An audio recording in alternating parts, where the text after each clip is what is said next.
সবাইকে ওয়েলকাম একটা নতুন ব্লগে।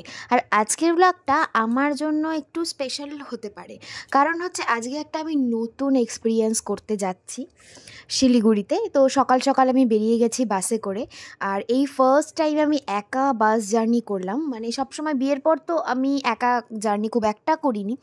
তো মাঝে বাসে যেতে যেতে একটা জায়গায় না থেমে যায়, মানে কিছুক্ষণ ব্রেক নেয়। সেখান থেকে আমি একটু চা কিনেছিলাম, আরও একটু বিস্কিট ফিস্কিট কিনেছি, কারণ ওটা ব্রেক টাইম যেহেতু, কারণ আরও অনেকটা পথ যেতে হবে। তো সেই জন্য ওখান থেকে চা ফা খেয়ে কিছুক্ষণ ওখানে রেস্ট নিয়ে, যারা ওয়াশরুমে যাচ্ছে তো যাচ্ছে, তো সেগুলো সব কিছু করে আমরা আবার বাসে উঠে গেলাম।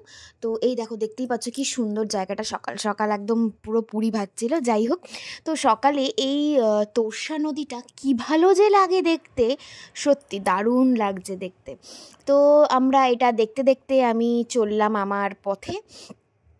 অনেকটা দূর যাওয়ার পরে আমি নেমে গেছি শিলিগুড়িতে, কিন্তু পৌঁছে গেছি অলমোস্ট 8:30টার মধ্যে। তো আমরা সেখান থেকে একটা টোটো ধরে এখন যাচ্ছি ইউনিভার্সিটিতে। যে কাজের জন্য এসেছি আমরা সে কাজের জন্যই যাচ্ছি। আমরা বারবার কেন বলছি, কারণ আমি যেহেতু একাই যাচ্ছি, বাট আমার সাথে এডউইন স্যারও ছিল, মানে আমার যে হেড সেও ছিল আর কি আমার সাথে। সে আজকে স্টে করে যাবে, বাট আমি আজকে স্টে করবো না, আমি বেরিয়ে যাব। যেহেতু ওয়ার্কশপটা 2 দিনের, তো আমি আবার নেক্সট কালকে আবার আসবো, তো সেরকমই প্ল্যান হয়ে আছে। তো বুঝতেই তো পারছো যে আমার মুখ দেখে, এত জার্নি করে এসেছি, পুরো টায়ার্ড হয়ে গেছে। আর গলাটা প্রচণ্ড ব্যথা ছিল সেদিন, সকালবেলা স্নান ফান করে এসেছি জন্য। তো একটুখানি বসে নিলাম, তারপরে আমি বেরিয়ে গেছিলাম ব্রেকফাস্টের জন্য, কারণ আমাদের ওই ইউনিভার্সিটিতেই না নিচে লাঞ্চ ডিনার ব্রেকফাস্ট সবের জন্য একজন আছে, একটা ক্যান্টিন আছে, তো সেখানে চলে গেছিলাম। তো হ্যাঁ, আমার এইখানে আমি নিয়েছি রুটি তরকারি আর ডিম ছিল, কলাও ছিল, কলাটা নিইনি। যাই হোক, 2টো ডিম, মানে ভেবো না যে 2টো ডিম খেয়েছি, একটা ডিম নষ্ট ছিল, সেই জন্য স্যার আমাকে একটা ডিম দিয়ে দিয়েছে। আমি ডিম খেতে একটু বরাবরই ভালোবাসি। তো যাই হোক, তারপরে এই দেখো, এটা হচ্ছে গেস্ট হাউসের সামনেটা, ভীষণ সুন্দর, ভীষণ। তোমার সাথে হয়তো আগে এসেছিলাম, বাট শেয়ার করা হয়নি, কিন্তু এখন ভাবছি তোমার সাথে একটু শেয়ার করে নেই। তো দেখতে থাকো সারাদিন আর কী কী করি। আমি এসছি হচ্ছে শিলিগুড়ি ইউনিভার্সিটিতে। অ্যাকচুয়ালি আমাদের একটা ওয়ার্কশপ আছে আজকে, তো সিলেবাস নিয়ে, সেই জন্য এসছি। সেই সকালে এসছি, তোমাদের সাথে অনেক কিছু শেয়ারও করতে পারিনি। আর এখন একটু হাঁটাহাঁটি করছি, কারণ আমি আজকে থাকবো না, আজকেই বেরিয়ে যাব, সেই জন্য। তো এখনই শুরু হবে, আর সামনে একটু আওয়াজ হচ্ছে, তোমাদের শুনতে অসুবিধাও হতে পারে। আর এখানে না হাঁটতে ভীষণ ভালো লাগে, এত সুন্দর অ্যাটমসফিয়ার, এত মানে নিরিবিলি জায়গা, আর এত সুন্দর সুন্দর গাছ, ভালোই লাগে এখানে হাঁটতে। তো আমি অলমোস্ট 8:30 নাগাদ চলে এসেছি এখানে, পৌঁছে গেছি 8:30টার মধ্যে পৌঁছে গেছি। আর হচ্ছে এখন একটু হাঁটাহাঁটি করছি। এই জাস্ট ব্রেকফাস্ট করলাম, তোমাদের সাথে তো শেয়ারই করলাম কী কী ব্রেকফাস্ট করেছি। আর এখন দেখি একটুখানি বসবো, রেস্ট নেব, তারপরে 10টার মধ্যে যেতে হবে যেখানে আর কি প্রোগ্রামটা হবে, যে ওয়ার্কশপটা যেখানে হয়েছে সেখানে যাব। তো আমি যার সাথে, আমার স্যারের সাথে এসেছি, স্যার এখন একটু রেডি ফেডি হচ্ছে। তারপরে আমি এগুলো ওয়ার্কশপটা করে আমি একাই বেরিয়ে যাব আজকে।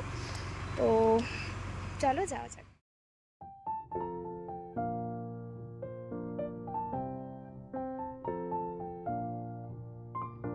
এরপরে আমরা কিন্তু ডিপার্টমেন্টের দিকে যাচ্ছি, কারণ অনেকটা বেজে গেছে, অলমোস্ট 10:30 বেজেই গেছে। এরপর একটু চা ঠা খেলাম, তারপরে আমরা পৌঁছে গেছি ডিপার্টমেন্টে গিয়ে দেখি যে সবাই এসেছে, বসে আছে অলরেডি।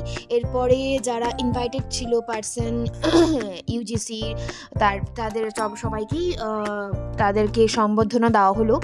অ্যান্ড দেন তারপরে কিন্তু স্টার্ট হয়ে গেছিলো আমাদের যে ওয়ার্কশপটা, যেই টপিকের ব্যাপারে হচ্ছিলো সেটা কিন্তু স্টার্ট হয়ে গেছিলো। তো আমি কিছুক্ষণ বসে গেছি লিখে নিয়ে। এরপরে আমরা সবাই উঠে গেছিলাম বাসে, কারণ আমাদের ডিপার্টমেন্ট থেকে যেখানে আর কি লাঞ্চটা হবে সেটার দূরত্বটা একটু বেশি, হেঁটে গেলে অনেকটাই টাইম লেগে যাবে, অনেকটা বেজে গেছে, সেই জন্য আমরা সবাই বাসে উঠে গেছি। তো এখন আমরা চলে এসেছি এই যেখানে লাঞ্চ হবে আর কি, সেই জায়গাটায়। লাঞ্চে ছিল মাটন, তারপরে কোনো একটা তরকারি ছিল, আমার ঠিক মনে নেই, রাধা বল্লভী, চাটনি, মিষ্টি, আরও কী ছিল। আমি অত কিছু দিয়ে তো খাইনি, সেজন্য আমার অত মনেও নেই, আমি ক্লিপটাও নিতে পারিনি। যাই হোক, এখানে সমস্ত টিচাররা বসেছে, সব খাওয়া দাওয়া করে কিন্তু আমি বেরিয়ে গেছিলাম বাস ধরতে। তো বাসে উঠে গেছি অলরেডি। এরপরে হচ্ছে একটু পপকর্ন কিনে নিয়েছে, কারণ রাস্তায় খেতে খেতে যেতে হবে, যেহেতু আমি একা, এই ফার্স্ট টাইম আমি একা ট্রাভেল করছি, সেই জন্য একটু ভয়ও লাগছে। যদিও আমি দেখলাম যে না, ভয়ের কিচ্ছু নেই।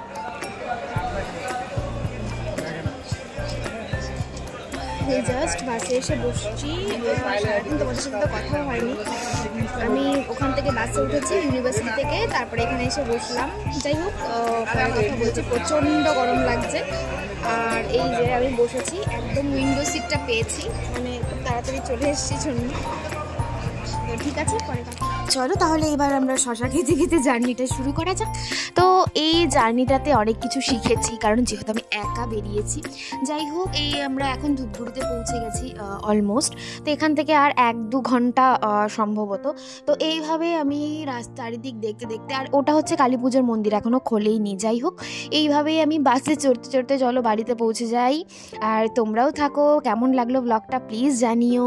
সবাই খুব ভালো থেকো, আসছি একটা নতুন দারুণ সুন্দর ব্লগ নিয়ে।